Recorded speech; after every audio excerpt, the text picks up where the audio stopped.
Good evening and welcome to the Mueller Time podcast. This is Eric LeVay.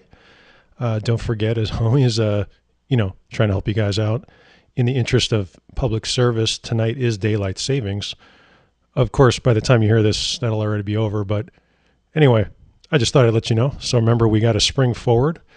By the way, tonight I'm doing something a little different. I'm doing this alone. It's something I've been thinking about doing for a while, just trying it out. So as always, if you like it, it's at MuellerTimePodcast@gmail. If you don't like it, it's pretty much also MuellerTimePodcast@gmail. Let me know what you think, and that goes for anything else you want to let me know about. Anyway, I was thinking about trying this for a while, and I figure after a year, it is okay to experiment a little. This show has actually always been kind of for those of you who've been listening since the beginning, it's always been in the spirit of experimentation. And I think that's, coming from an improv background like I do, that's how you find out what's best. So, of course, we have a lot of guests coming up, but tonight it's just you and I. Daylight savings, in the corniest of metaphors, tonight. By the way, this is take 3. I kind of make it a rule to never stop. That's kind of like my rule, and my guests know, but then I broke my own rule. It was just a little weird sitting across from nobody, so I aborted twice, and then I was like, let's just go. So daylight savings, in the corniest of metaphors, tonight we spring forward, right? So, let's hope that means something, that we're moving forward as a country. It occurred to me when I was thinking about daylight savings and how sort of ridiculous it is that basically the Republican Party, their whole thing is to go backwards. That's the whole thing. Everything. Even Trump's slogan, right? Which I don't really feel like repeating, but, on the hat, it's all about going backwards to a time that really never existed. It's a very strange way to live your life. I wonder we all have our Trump supporting relatives and things like that. It's hard for me to imagine waking up and living that way. So we'll spring forward tonight and we'll hope things just get a little better. It is funny talking into a void here, man. I got to tell you, it's weird. I want to thank our Patreons. Our new Patreons are Brandy, Paul, and Bree. Thank you guys very much for signing up and supporting the show. If you check out the Patreon page, which is patreon.com/MuellerTime, I added some new tiers. So even added a $1 tier because every little bit helps. I do feel like NPR now, which this is kind of funny. And in all my years listening to radio, I always wondered, why are these guys always shilling for money? And they have millions of dollars. So, I could tell you some NPR stories, but regardless, you kind of get it after a while. It keeps your show going. So I'm seeing things from the other side, and I really appreciate you guys supporting the show. Now, when I was thinking about doing a show by myself, I figured I should do a little preparation. So I was on one of the message boards that I frequent about solo podcasting, and some people had things to say. Some liked it, some didn't. So I got a little good feedback. That's on Reddit, by the way. I'll give them a plug. The podcasting Reddit/podcasting, I think. And then I elected to look at an individual who, to the best of my knowledge, is the best that I've ever seen at. This individual who's been on radio, terrestrial radio, for a long time, generally is by himself for about 3 hours. He barely takes phone calls. He doesn't really have, like Howard Stern has, he doesn't really have people, staff chiming in. Doesn't have a co-host. Sadly, that individual is Rush Limbaugh. I know. Now, let's be clear. Like everyone listening to this right now, I can't stand Rush Limbaugh. But purely from a technical skill, I really had to see, does this guy actually do that, and how does he do it? So yesterday, or 2 days ago, I turned on some Rush Limbaugh. I think my computer almost crashed, just to kind of instinctively knows this is not the thing to do. And it was true. This guy who's obviously a certified full-blown nut, which maybe accounts for having that kind of skill. I guess that doesn't say much about me, but anyway, he literally is just sitting there ranting.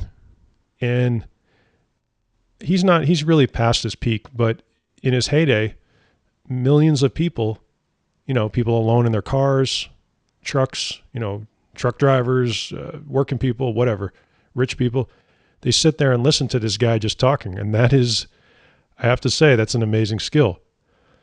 And I was watching him, and I was also thinking about this documentary I saw.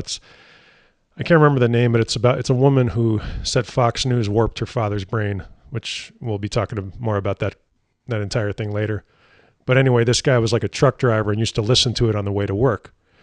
So Rush Limbaugh, getting back to that, literally just sits in front of a mic and just, it's a routine. He just rants about the left. And he built the guy makes like $30 million a year. So getting back to that, I watched it to see are there any tricks? How does this guy do it? And, I don't know if there are any. I think he just is a good talker, and he's got his playbook, that he's not going to get up there and ever say anything nuanced. The guy just talks, and truth doesn't matter, just like our president now. But, giving credit where credit's due, it is an amazing skill to just talk with not even taking phone calls. Another thing I've been looking into lately, but that's a little tricky, but definitely something I'd be interested in. So after watching 3.5 minutes of Rush Limbaugh, it occurred to me, gee, I'm a lot smarter than this. I think I'm going to try this solo thing out, and we'll give it a shot. Like I said, coming from an improv background, I was taught by my teachers, I've been doing this over 20 years now, that, really a collective is really where often the best things come. And that's why, for those of you guys who've been listening to this show since the beginning, I've sat across from over 10 people.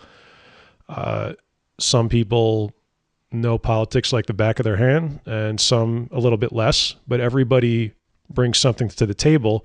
And then importantly, they bring something out of me. And that's kind of why I like it. I've always been into improv more than stand-up for that reason, because stand-up is like a solo thing. So anyway, I am looking forward to kind of trying this out tonight and going through the week. And then, next week, I believe I have a buddy lined up who stars on a Travel Channel show, and he's real into politics. So he's going to come in here and hang out with us. And I'm hoping to put that Rush Limbaugh stuff out of my brain really soon, because that was that was bad. If you go on the Mueller Time Podcast YouTube page, I interviewed Lucian Truscott, who is Salon.com's Trump Russia correspondent. Really interesting guy. I would describe him as sort of a gonzo journalist. Like, he reminds me of like a Hunter S. Thompson kind of character. And he was a reporter at the Village Voice. He wrote a best-selling novel called Dress Gray. And now he's, as I said, the Trump Russia correspondent there. So we spoke by Skype for about a half hour. The guy's like, and I mean this as a compliment, he's like right out of Central Casting. He comes from this military family. So you're kind of like, I almost like sat up when he came onto the screen, like, like it's like a cop in front of you, like, whoa, like, hello, sir, how are you? And he and I talked about Trump Russia, and kind of just taking us through sort of what Mr. Truscott is covering is sort of the events of really like 2013 forward. And I kind of wanted to get into a little bit. I'm interested in what happened before that, even in the 80s, because the Trump Russia thing goes back way farther.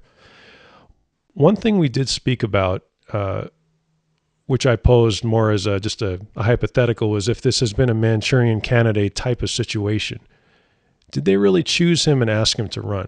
Now, to be clear, I don't think that's what happened. And he and I kind of agreed. We both kind of think it was as the journalist Gary Webb once said, a dark alliance. People have things that they want to accomplish at the same time, and everything comes together. By the way, that Dark Alliance book is very good. If you ever get a chance to read it, it's about a whole nother thing that you could do a million podcasts on. Well, this is tough because there's no pause. So normally when I kind of lose my train of thought, which is unusual, there's someone else to just start talking. And now there isn't, which is funny. So anyway, Mr. Truscott, he has picked up the Trump Russia thing from sort of 2013 to 14. But from what I've read, it really goes back to about, I think it was 85, when this guy who, I believe his name is David Bogatin, bought, or 82, he bought 5 condos. He was a Russian, a guy who had just come to this country. And they say that was the beginning of the Trump-Russia money thing. Trump's first wife also was an informant for the Czech secret police, and as I recall, as far back as 1982, there are files showing that she said that someone is pressuring my husband to run for president, right? That's real. So I'm not saying that it is a Manchurian candidate. I'm just saying that I think he's been on file there for a long time, and eyes have been kept on him for a long time, and blackmail and compromise have been kept on him for a long time. And finally, the moment came where he was, a useful idiot for them. But I really think there's a lot we don't know, and I'm the farthest thing from a conspiracy theorist you can imagine. I mean, I'm all about the facts. So for those of you listening to the show, we're not Alex Jones over here. That guy. So I really do think those things go much, much farther back, especially the compromise. I think this guy's, he stayed in a lot of hotels. I'm sure they have all kinds of stuff on him, but of course, in the end, it is about the money. I don't think it's about the videotapes or the P tape or whatever. It's about the money. So I really, really enjoyed, talking to Mr. Truscott, and he pointed out a couple of things that I just literally, what I can tell you, and this was in the 80s, as I recall, I think when Trump took his first trip to Moscow sometime in the 80s, when he came back, he took out a full-page ad about how NATO was ripping off people. And nobody's, it was just back then, it was just the crackpot. It was Trump. He was a goof. I grew up on the East Coast. I'm sure no one thought twice. And imagine having a time machine and going back and looking back at that ad, which we sort of do now. And that's kind of the beginning, right? Of them putting ideas into his head because he's a moron, and him carrying out their bidding. So anyway, Lucian Truscott and I talked for a while. I hope we get to do it again. And that's a tough job being a Trump-Russia correspondent. I mean, we, even on this show or on sort of the notes I sketched out for today, I sketched out a couple interludes, knowing that you can't just go on and on about this stuff. A lot of the shows that do what we do here, my friends at Mueller, She Wrote, Lawfare, Skullduggery, whatever, everybody you got to occasionally go into something else. Otherwise, it just gets a little wonky. Or at least laugh while you're talking about Trump, Russia. Maybe that's a better way of saying it. To just read this as straight news, this stuff is pretty wild. So I hope we get to do that again. And it's, the video interview thing is interesting. By the way, if any of you are a programmer, there is a ton of money in whoever can figure out a great way to do remote interviews. Because I'm telling you, I've investigated every single way, and Skype is really the best one because it's the most universal. There's all these other kind of off-brand ones, but for someone who can figure out how to have the type of sound that we have right here, right now, but over the internet, there's money to be made. I mean, what the big shows do is they'll send a car and send that person to a studio and do it like that. But of course, that costs thousands of dollars. I've got a bunch of interviews lined up. I don't really want to say any names till it happens because, of course, that's kind of corny. But it's amazing how many people want to talk about this. It really is. And my whole goal with the Mueller time thing is not just this, but really to shine a light on anybody all over the world who is doing what we do, which is trying to shine a light on, holding truth to power, And I recently reached out to a Finnish journalist who got an award from our State Department, and then it was rescinded because she posted critical things about Trump. So I'd love to talk to her. In fact, I was trying to look at the time difference in Finland today to see how that would work. Do I have to get up at 3 a.m. or something like that? But anyway, we'll see what happens when it happens. So yeah, if you get a chance, go on the Mueller Time YouTube page and check that out. There's a bunch of interviews up there. That was a good time. So I thought we'd I have a list as always. We'll go through the topics, and I might break it up a little bit with one or two stories about myself. Not that I'm interesting, but I thought that might be a nice kind of interlude.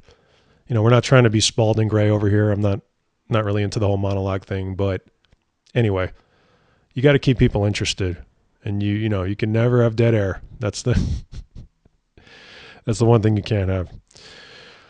So last week, I think the biggest story, and there were a lot of stories, but the first one I have is the Paul Manafort sentencing. Okay, as you know, because all of you follow this closely, Paul Manafort, pretty much a James Bond villain, a career criminal. Literally, the guy is out of a James Bond movie, right? And as far as villains go in this whole thing, Paul Manafort has always been, for me, like in terms of what has a visceral reaction, like me getting mad, he's always been much less. Not that I think he's totally culpable. He's a terrible person. But to me, he's just a crook, like with some ideology, but he doesn't inspire the revulsion like when we see, Trump on screen or Stephen Miller.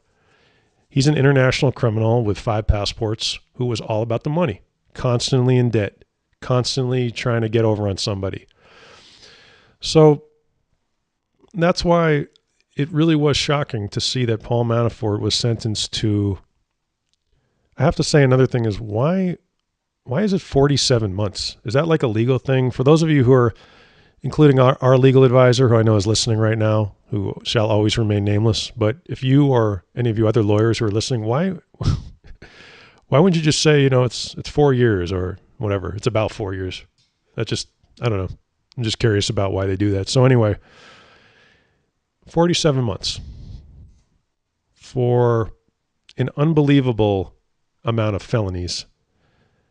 I think it was like 8, but my recollection from the notes that I really don't want to spend too much time reading, but basically there was like 10 or 11 other felonies that the jury deadlocked on, and I guess they're allowed to take those into account. So it's like 20 felonies, bank fraud, tax evasion, illegal lobbying. And then I know you're not allowed to take other aspects of his life into, you're not, the judge isn't supposed to think about those things, but you always have to wonder. And then on top of that, the fact that he is a liar who lied to the special counsel and has never done the right thing. So this T.S. Ellis sentences him basically, I think T.S. Ellis wanted to give him no jail time.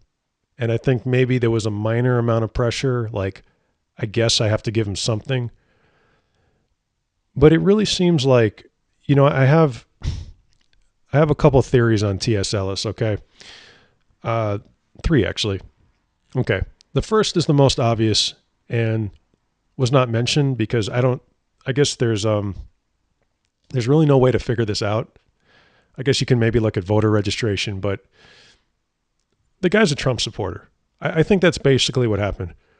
I think that he loves Trump, and when the case randomly landed in his courtroom, that was an opportunity for him. It was, and it's his opportunity to speak to the world. The guy's 87 years old. None of us are around forever, but 87 is more on the end where you're closer to not being around forever. And I think he's like, fuck this. I think he's like, fuck Mueller, fuck the special counsel, and fuck anyone who's trying to take down Trump. I think that's what this whole thing was about. Because from day one, he did everything he could to undermine Mueller. And you all know about his conduct in the courtroom. Just what I was thinking about today was, imagine just in general the pressure that the Mueller team is under. As our legal advisor said, there's a lot of angry or unhappy spouses at home. So imagine like you're Greg Andres or the main prosecutor, as if you're not probably getting 4 hours of sleep a night because the greatest conspiracy in American history, you are in charge of that, and what you do could affect history for the rest of time in this country. So then you've done all your work, everything's as good as you can get it. And then as things happen in life, there's external factors we can't control. And you've landed in the courtroom of a fucking moron, which is what he is. He's the judge version of Trump. So my theory was basically that he's a Trump supporter who wanted to just stop it.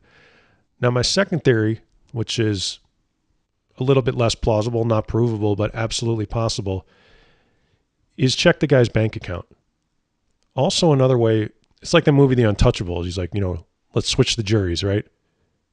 Judges can get bribed, and that's absolutely plausible. There's been no reporting on that because, of course, that would be very hard to find out or prove. But if you think Trump or these guys aren't above bribing somebody, I mean, that's literally what they do. It would be good to kind of shine a light on that, or maybe on his other cases, which it would be one thing you could do in terms of being an investigative reporter. What else has this guy been involved in, right? Because this is unprecedented for a person who should have received 900 years in prison. He got 4, and he'll be out in like 2, according to that. Now that's not going to happen because of his other cases, but you get the point. The third theory, which is quite plausible, is that, again, this guy's 87 years old, and it's no disrespect to, to anybody. There's people who are, 100 years old who are sharper than people who are 20. But the odds when you're 87 years old of being as sharp as you are when you were 20 that would be unusual, right? And it was pointed out to me by a listener that Natasha Bertrand, the Atlantic journalist, said that she was in the courtroom multiple times where the guy didn't know what was going on. This is literally history in the making. We're kind of on the precipice here. And this guy thinks he's at like Chuck E. Cheese or something. I mean, you almost want to laugh if it wasn't so. I really wish there was someone sitting across from me, because then the laughter would be happening. But I just have to imagine they say when you're doing a solo show to just imagine the audience, which is easy. But I can really picture just like Chris, Mel, Izzy, Jeremy, they would have been laughing there. So I'm just gonna take that to heart. So this guy's 87, and who knows what's going on there. But I think, again, it's a strange parallel, but I was thinking about it. I was again thinking about the OJ case, right? There were jurors in that case who, as with many cases, who clearly came in with a fixed thing in mind, right? This is how I'm going to roll on this one. For different reasons, this is how I'm going to vote. And T.S. Ellis came in the first day and was like, fuck these guys. And, some people have already looked into his cases. He sentenced some guy who was selling methamphetamine to 47 years, and a congressman named William Jefferson to 13 years for bribery. Louisiana congressman. What do you think the difference between Paul Manafort and William Jefferson is? Well, go Google William Jefferson. You'll see just one minor difference. It's just that one guy's white and the other is black. And I think that really says it all, doesn't it?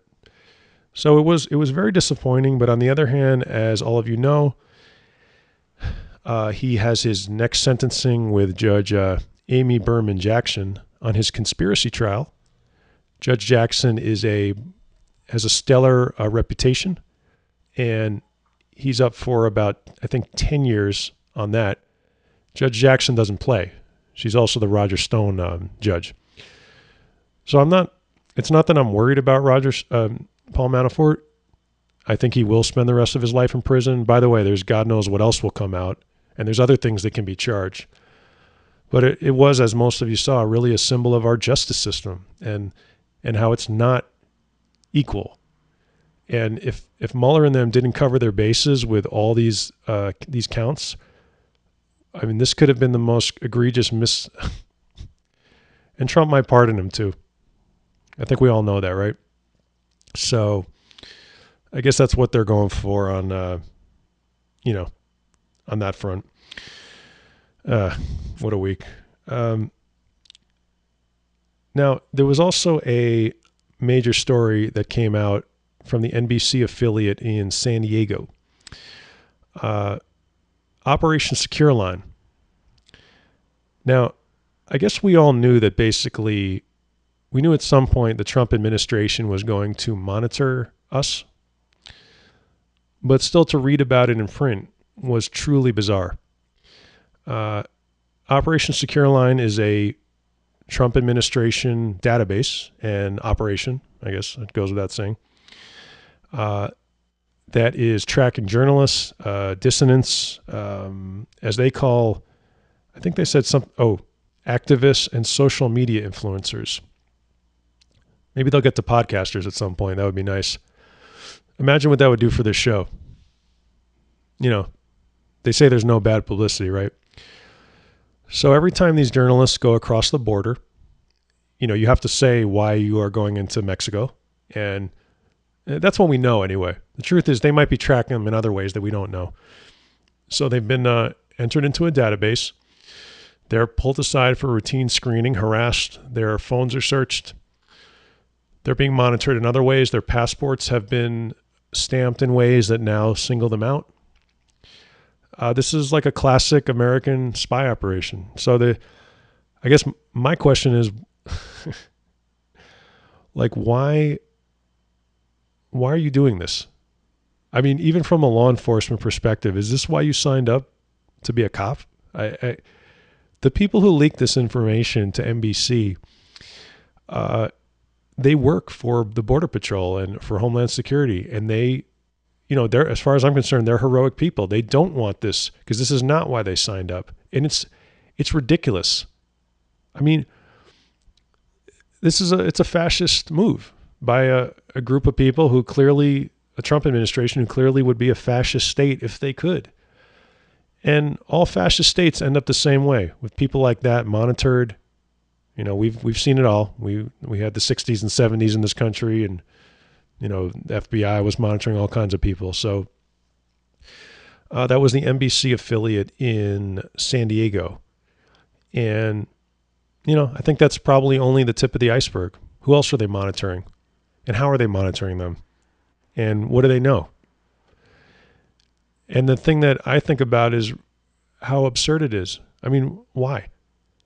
You know, most of the stuff, these things that they're doing with migrants and children, you can't even get into those places anyway. Like United States senators, like Jeff Merkley tried to get in and he couldn't. So when you monitor people, what you're actually doing is making them, I mean, just from a political perspective, you're making them even more important and you're shining an even bigger light on it. It's just funny that they don't see that. Like, I don't want to give them any tips or anything, but you're just making things worse for yourself. Pretty bizarre. And then I have to say the third biggest story of the week, Jane Mayer dropped a massive story on Fox News. Now, everyone listening to this show knows that Fox News is, of course, state TV. But we learned things from this article that we really didn't know. Essentially, first of all, I didn't realize how many contributors to Fox work in the White House. I mean, I knew it was a lot, but I didn't realize really how many it was. And I made a slight list. Ben Carson, John Bolton, K.T. McFarland, Heather Nauert, Hope Hicks, Scaramucci, Gorka.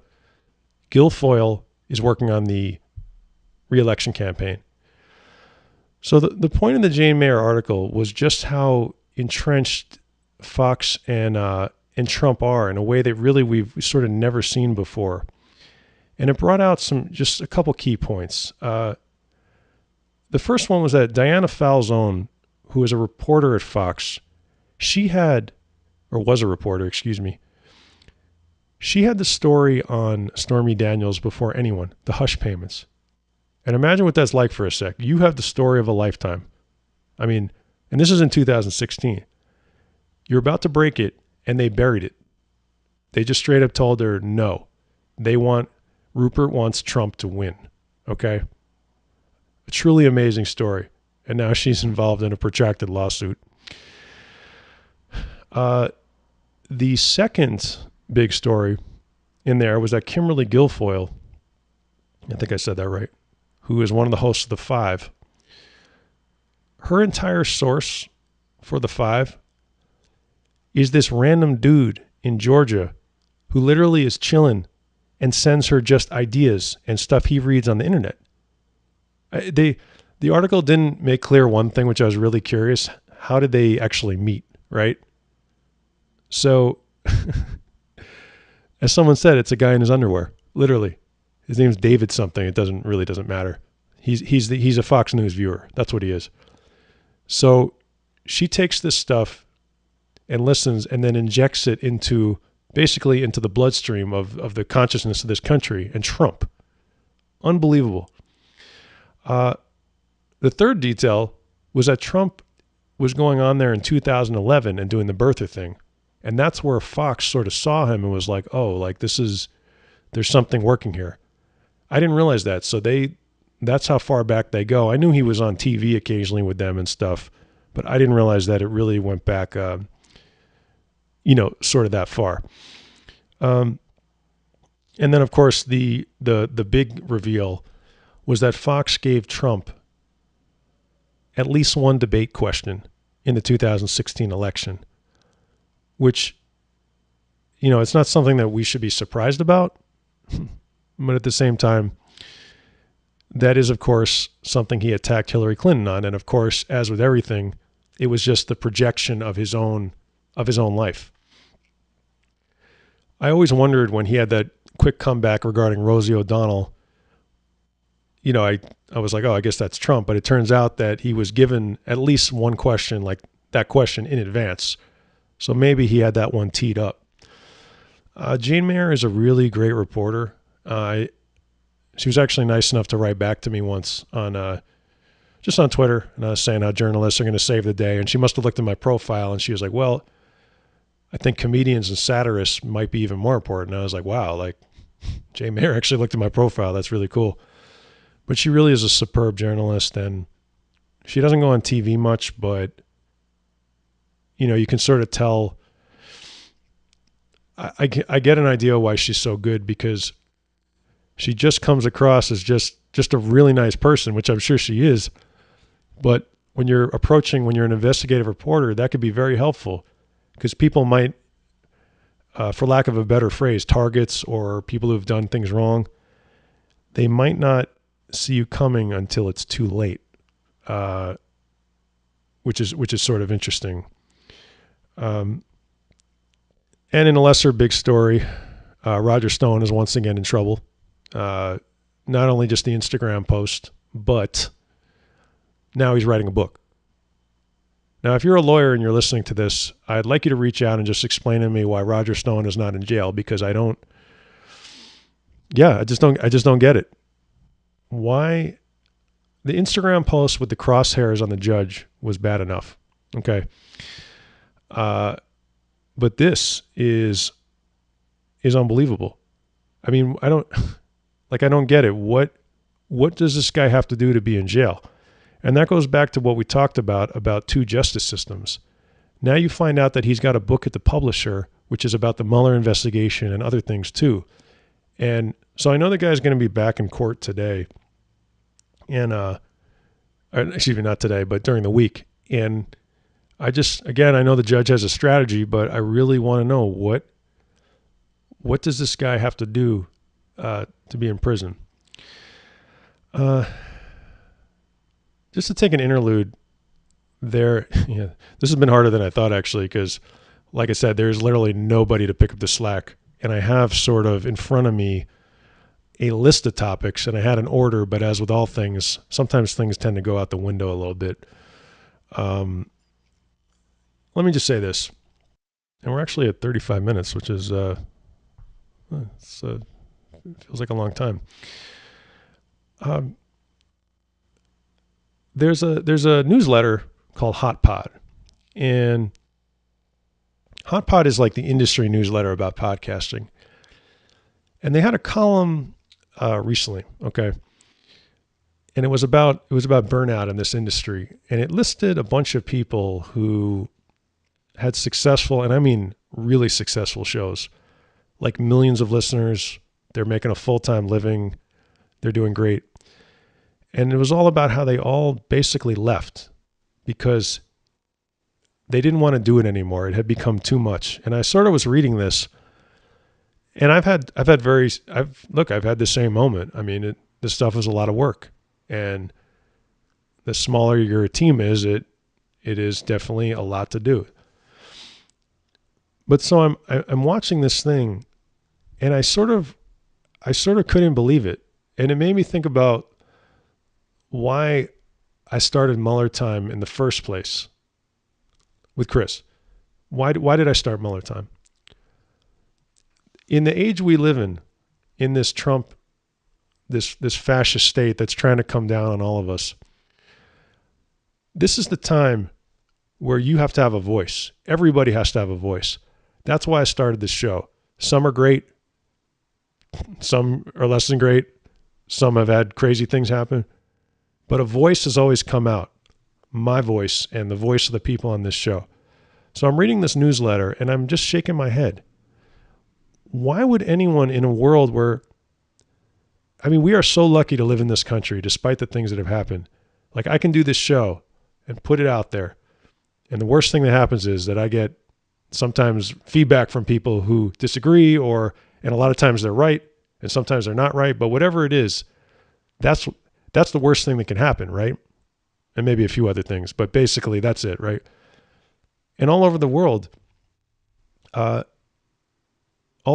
there's people who end up in jail or dead, all because they wanted to have a voice. And there's other people who don't have a voice at all. And there's people who don't have access to technology, but you get the drift. So to me, it's just crazy that somebody would give up having a voice. I mean, look, take some time off, go on vacation, do something else, change it up as we do on Mueller Time, but don't give up your voice. It was so wild to see that. I think a lot of people just don't know. A lot of people really don't know what they have.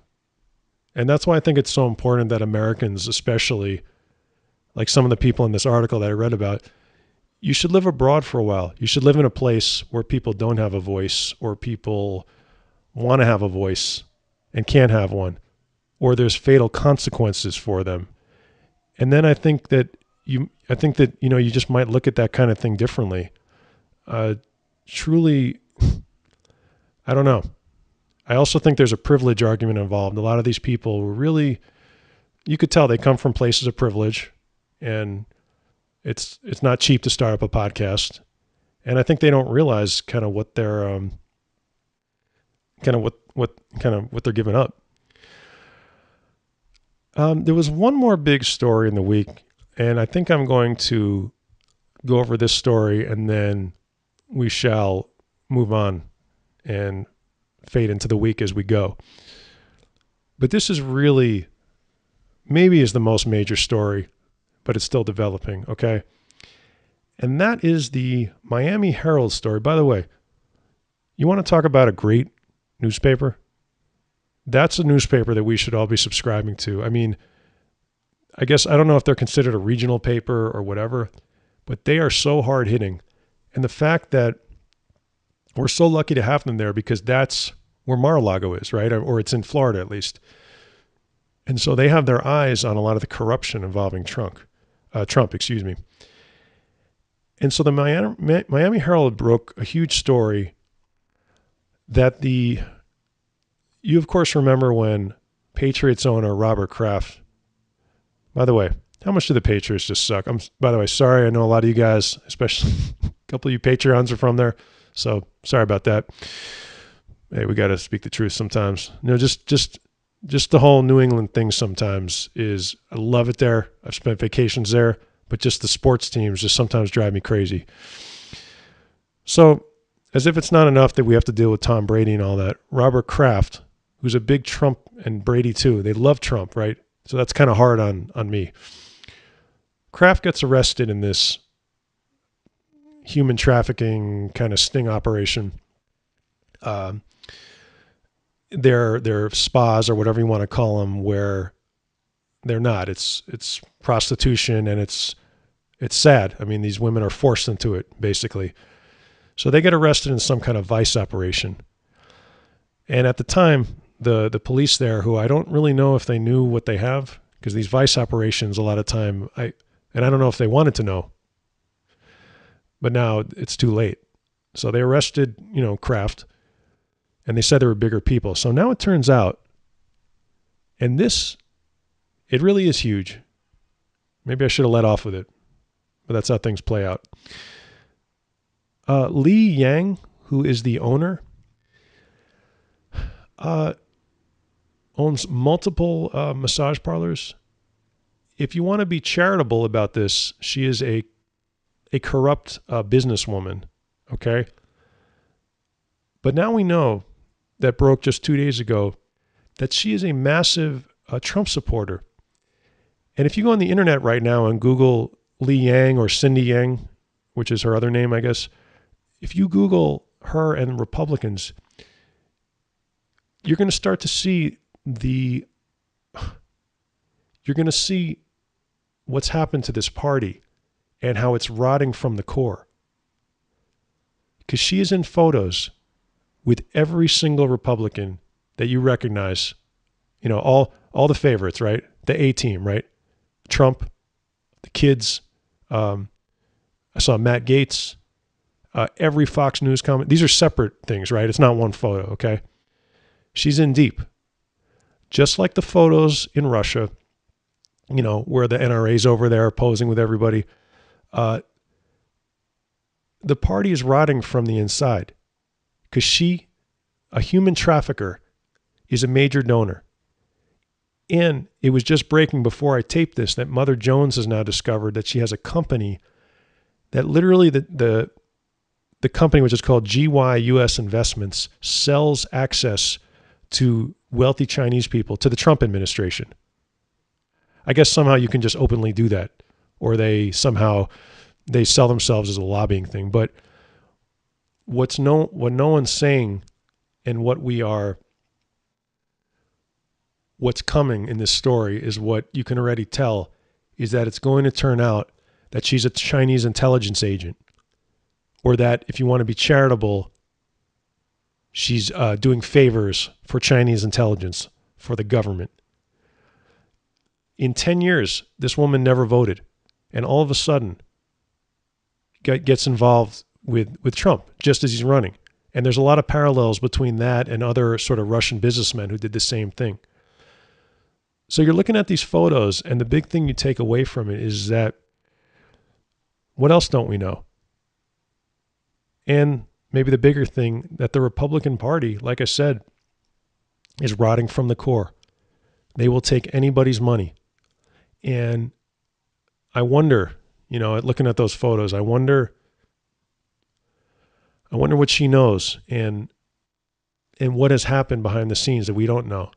How many foreign powers are spying on us right now? We know about Russia. We know about China. But who else is in there? Who else is taking jobs at Mar-a-Lago? Who else is behind the scenes? Who else is leaving listening devices? It's not crazy, by the way. I mean, it's absolutely not crazy. The guy talks on an unsecured phone. Who else is learning things and they're going to use that information? Who else is, selling stuff to Jared Kushner and Ivanka, who have security clearances? Like, you talk about Mueller time going for the next, 50 years. This is why. Because we're going to be learning things that will rock us to the core. And I do believe when Mueller issues his report and in the years to come that we are really going to, it's not just going to be something, right? It's going to be what you imagine. And it's going to, like a great writer said, a storm's coming. I truly believe that. So anyway, check out that Miami Herald story. I'd like to kind of conclude this show, which, by the way, was really interesting. It was interesting to do this. And I'm going to do it again. I'm still going to have people back, but it was great to be able to focus a little more on Mueller. And, it's a trade-off. Life is always a trade-off, right? More work in some ways, but on the other hand, you get to control things a little more. Let me do corrections quick plug. I want to thank Mueller Time listener Johnny Serrano, who sent me, Johnny has been telling the story of the Trump administration through emojis. Like, I love it. Thank you guys for sending me stuff. That's exactly what I'm talking about. So Johnny sent me, he uses like an old school kind of message board, which is cool. And kind of like, that's what it's all about. You know, we got to express ourselves. So Johnny, thanks for sending that in. I'll put that up on the Mueller Time Facebook page. And then I need to do some corrections from last week. Thank you guys for reaching out. Felix Sater did not kill anybody. My bad. I think that was the screenwriting part of my brain. He just almost killed somebody with a broken glass. So, and then I don't know what was going on with me last week, but I said John Lewis instead of Elijah Cummings. That's definitely embarrassing. My bad. So Elijah Cummings was holding the committee hearings last week. As always, if anyone has any feedback or anything you want to plug, sponsors, you can reach out to me and us at MuellerTimePodcast@gmail.com. That's also just open for feedback in general, anything you want to talk about, ideas. I'd also like to add tips into this now. Not that we're journalists, but at the same time, with a platform that is a pretty big one, if you know of anything that's going on that you think that, whether it's related to Trump or just justice in general, send it to me. I'm reasonably smart. Maybe I'll be able to, it's like that Help Me Howard thing if you grew up on the East Coast, but maybe we'll be able to help in some way.